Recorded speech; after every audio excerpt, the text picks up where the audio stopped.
Well, I can't believe it. Hello, my royal lovelies. Welcome back to the channel. Unfortunately, we have a few Harry and Meghan stories to get through today. Oh, my goodness. So I am going to talk about Prince Harry's claimed video call with his children before his speech. We're also going to talk about his privacy being upheld by a judge. Of course, I'm talking about his immigration status. And it has been revealed, our lead story today, because I've got quite a few things to say about this, that a US report claiming Meghan Markle is nicknamed Duchess Difficult and a dictator in high heels by terrified staff came from a source still working for the couple, says an editor. Ooh, now this sounds like it's going to be juicy. I feel like there's going to be a little bit of receipts coming through, don't you? I think someone has been saving up the receipts. And I think I quite like Dictator in high heels, because that's exactly what I can imagine she's like behind closed doors. Or rather, not even behind closed doors.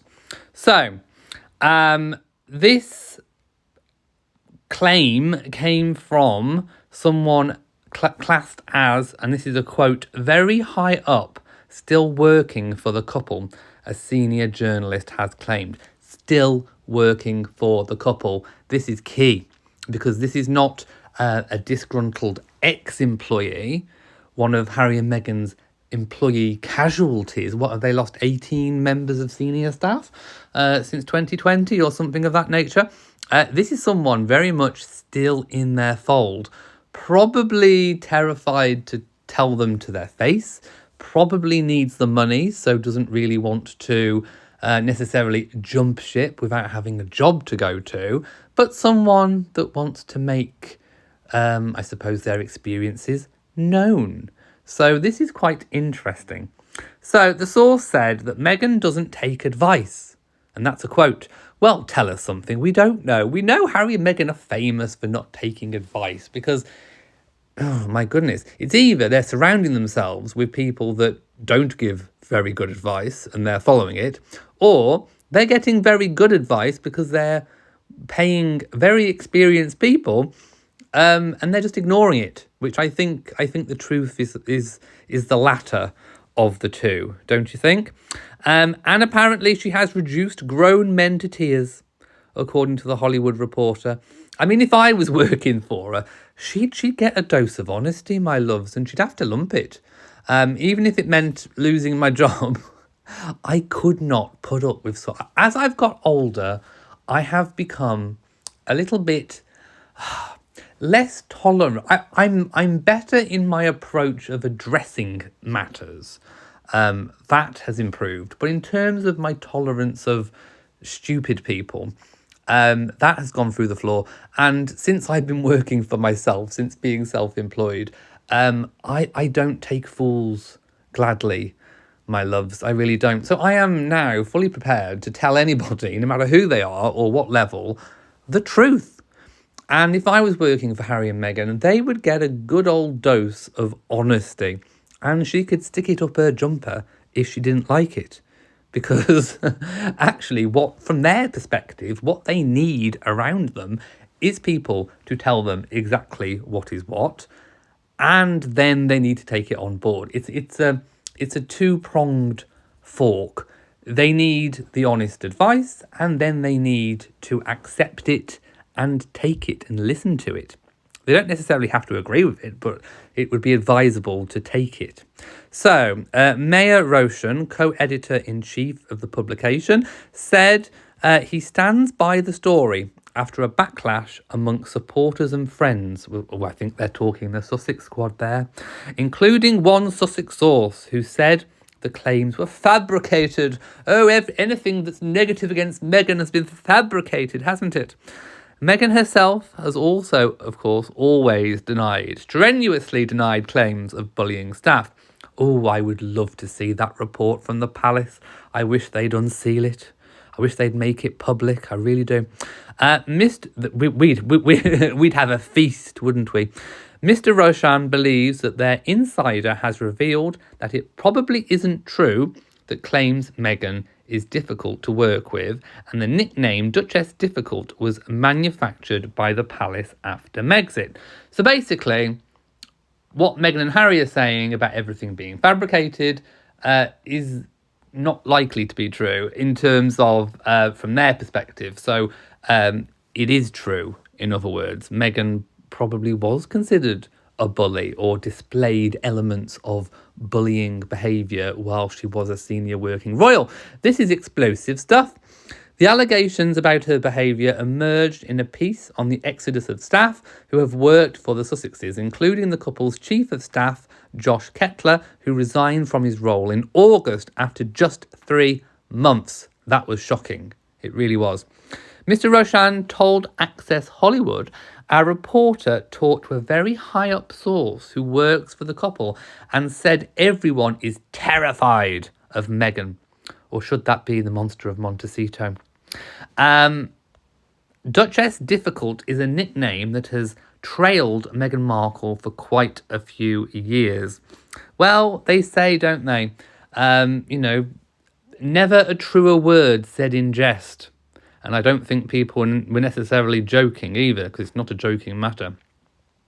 What is new is that the notion since coming to America that a lot of these rumours were manufactured by the palace, and the reporting that we did suggests that probably isn't true, and there is still this undercurrent of fear. Now, in fear, that's a very emotive word to use. The fact that the people that work for Harry and Meghan are fearful of her, that's pretty monstrous, isn't it? Friends of Meghan, well, we all know what friends of Meghan are going to say. They're going to say the sun shines out of her backside and she vomits rainbows. Have said that they have never seen a negative side to her. Oh, she's a perfect little angel. Oh, she's sent from heaven above, wafting down on those angel wings, spreading compassion all around her. She's like Glenda, the good witch. Is all I've got to say to that. Mr. Roshan told Access Hollywood 2 things can be possible at once. The couple does help a lot of people. Should that be the couple do help a lot of people?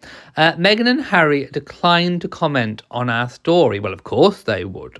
I think Meghan would have said that barking around orders is something that we expect from men, and it would never raise an eye. Oh, don't give me the sexist card, my lovies. It doesn't matter who's barking orders. It's not the fact that you're giving orders. It's not the fact that you're the boss. It's not the fact that, you're the one in charge. It doesn't matter what gender you are. It doesn't matter what race, what gender, what sexuality.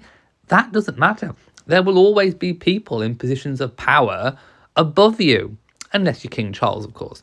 But you know what I mean? That's not the issue. The issue is how she does it. No one cares that she's in charge. She can be the commander of her own empire. For all I care, for all anyone cares. It's how you do it. It's not what you say, it's how you say it. And that's the key issue. Meghan, of course, touched on that subject in her Archetypes podcast. She said, you're allowed to set a boundary. You're allowed to be clear. It does not make you demanding. It does not make you difficult. It makes you clear. Again, I think Meghan is trying to reframe the narrative here. She's trying to reframe the words. I actually agree. You are allowed to set boundaries. I think if everybody has clear boundaries, that's a good thing. You are also allowed to be clear. You are allowed to be assertive. But, again, it's how you do it. If you are walking around being mean as you are being clear, as you are setting boundaries, that's not going to wash. That doesn't make you a compassionate person. That's not compassion in action, is it? And I think this is what people are saying. They're not saying that she's not allowed to have boundaries and be clear. Having boundaries and being clear is the mark of a good manager or a good boss. But what makes you, what tips you over the edge into not being a good manager or a good leader is the delivery. It's the management style. And I think Meghan is being very I think the word is autocratic, my way or the highway. And that's not the best way to be a manager. You have to be a little bit more collaborative in your approach. She needs to listen to people. She needs to make people feel that she is listening to them and she's taking on board their ideas. And we've seen that this is something Harry and Meghan spectacularly fail at time after time after time. The piece also described the couple as both poor decision makers, absolutely, who change their minds frequently, and that must be abysmal to work for. With Harry dubbed a very, very charming person and yet very much an enabler. Well, I think they both enable each other, to be honest, in different ways. In different ways. I think Harry sort of enables Meghan to be a monster, and Meghan enables Harry to be a complete whinger who sponges off talking about his family and sort of uses his own mental health issues, as a weapon. She weaponizes mental health. And it's actually, when you look at it, it's a very toxic relationship. The publication reported allegations that Meghan was absolutely relentless and that she marches around like a dictator in high heels, fuming and barking orders, adding, "I've watched her reduce grown men to tears." Meghan's noisy tantrums and angry 5 a.m. emails have also earned her the name Duchess Difficult by her members of staff, the Hollywood Reporter said. Now, a spokesperson for the Sussexes declined to comment when approached by the Mail Online. But a source close to Harry and Meghan rejected the claims last week, saying the allegations were false. These quotes were fabricated by someone lacking knowledge of our company. The Duke and Duchess work from Montecito and we're based in Hollywood. They likely think we're all in the same office and that this quote would fly. But the circumstances don't even allow for it. If she's marching around and barking orders, no Archewell employee could factually claim that it's total nonsense. Well, hang on a minute. Hang on. She absolutely can be remote from the office and still be classed as barking orders, because it's a metaphor, isn't it? You can still be marching around barking orders on the phone. You can still be marching around barking orders on a video call, can't you? You can still be marching around barking orders through an email. This is someone's perception of Meghan. And I think they're trying to get out of it by saying, oh, well, the people won't actually know whether she's marching around. You don't need to know that she's marching around. All you need to know is the orders are being barked and that she's probably walking around, stomping around while she's barking them. And the source said on the emails, who hasn't sent an email when they can't sleep or are awake early? I've never once gotten an email from either of them at that hour. And even if I did, the Duchess specifically notes in her email signature that everyone has a different working day and to not feel obliged to respond outside of normal business hours. The source quotes don't make any sense. Well, again, I think that's interesting that she's got something on her email about not responding outside of working hours. I bet she's put that in after what happened with the palace, so that if anyone gets access to her emails or an email is leaked or something, that she can say, oh, well, I've always had that on my emails. I bet she hasn't. I bet she's only put that in since, in case anything leaks, to try and cover her steps. So the claims have come, obviously, in wake of all of the bullying scandal that happened. And like I say, I would love to know exactly what was made of that. And I hope one day that the truth outs.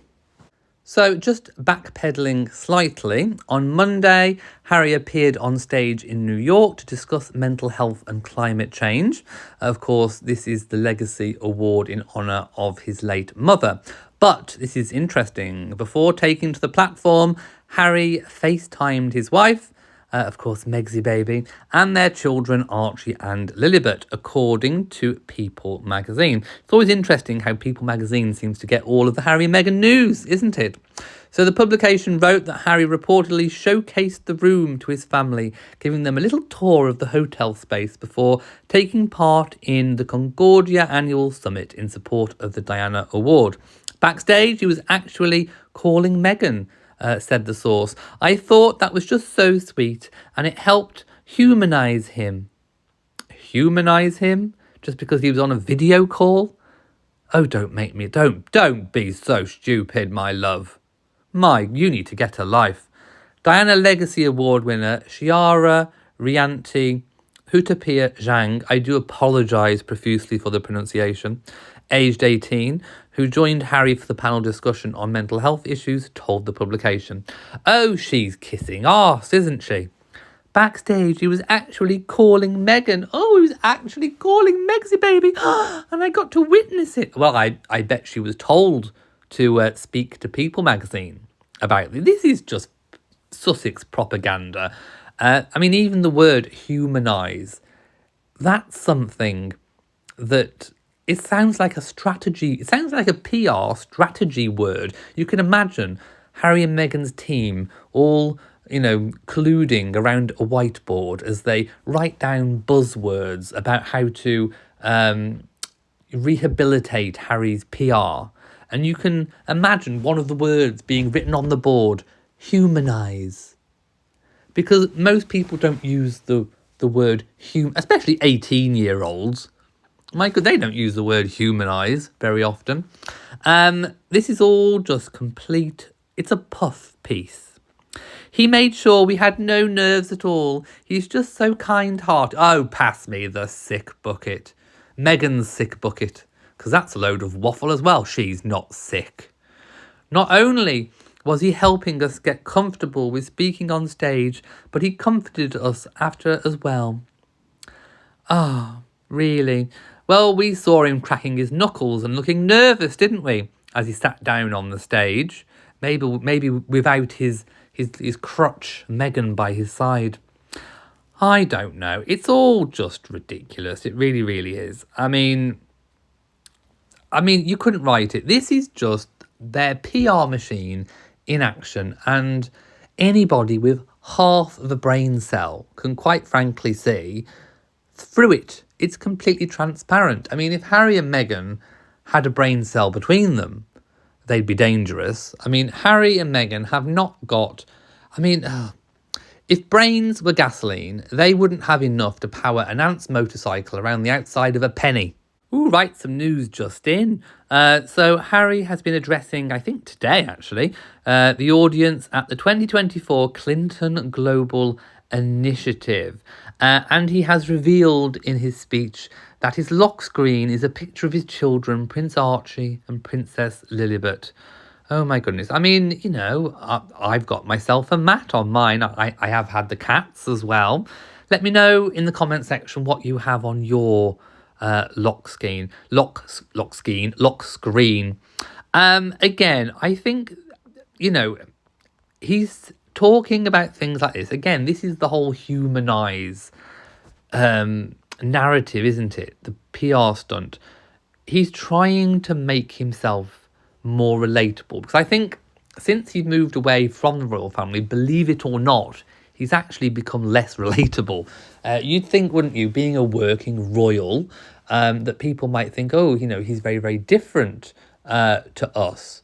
But I actually think he had more of the common touch when he was a working royal, as opposed to being kind of a celebrity. I think people, because royals themselves are not flashy, they're not celebrity, flashy, bling, bling.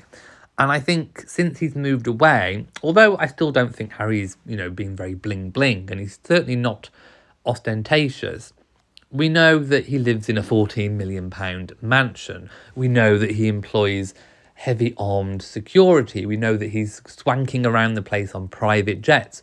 We know that, he's leeching and leching off other people. Grifting, I think it's called. So he's actually less relatable. And also, most people cannot relate to selling stories to the press or posting things online about your family just because you have a grievance with them. He's actually less relatable. So I think all this strategy is to try and make him more relatable. So, what's more relatable than having pictures of your kids or your loved ones or things that you love on your lock screen? Do you know what I mean? So I just think it's just part of this complete puff piece. So for my final story today, Prince Harry's US visa documents will not be made public, a judge ruled.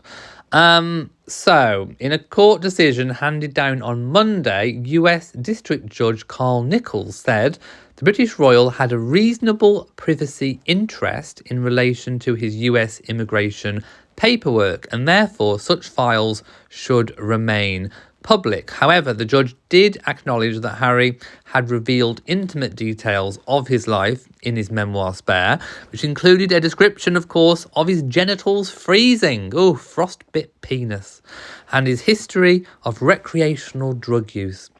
It's put me off Elizabeth Arden for life, my loves.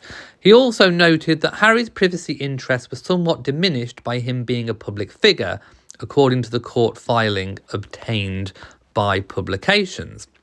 This decision has come after 5 months reviewing Harry's immigration file as part of the case brought by the Heritage Foundation. I hope they appeal. I hope they do have a right to appeal it.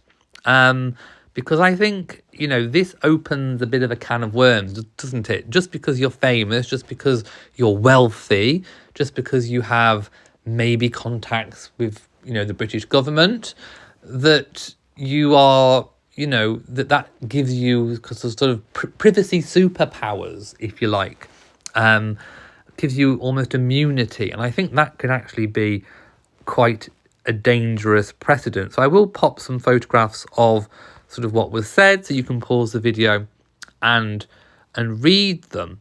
I think that this does have a lot to do with Harry's position as a royal and the US maybe not wanting to open a can of worms with opening up paperwork that could pertain to matters of private royal family financial business, because Harry will have had to have declared perhaps how he was financed, blah, blah, blah, on the visa application. So another thing I think that doesn't make sense is Harry and Meghan sort of said that they made the move to the US after security was withdrawn from the UK at the time as when they were in Canada. And I think this doesn't make sense because they also didn't have the royal security when they moved to the US. They had to buy their own. So it made no difference whether they stayed in Canada or whether they moved to the US. They still didn't have royal security. So trying to use the security as trying to blame that for their decision, or trying to justify their decision to move to the US because of that, is a complete load of nonsense. They were better off just being honest and saying, this is where Meghan's from, it's Meghan's home country, we'd like to move there. Trying to use the British royal family's withdrawal, no, not the British royal family, the government's withdrawal of royal protection as an excuse. I don't even know why they would have brought that into it, to be honest, because it's just really, really fabricated and stupid, to be quite honest.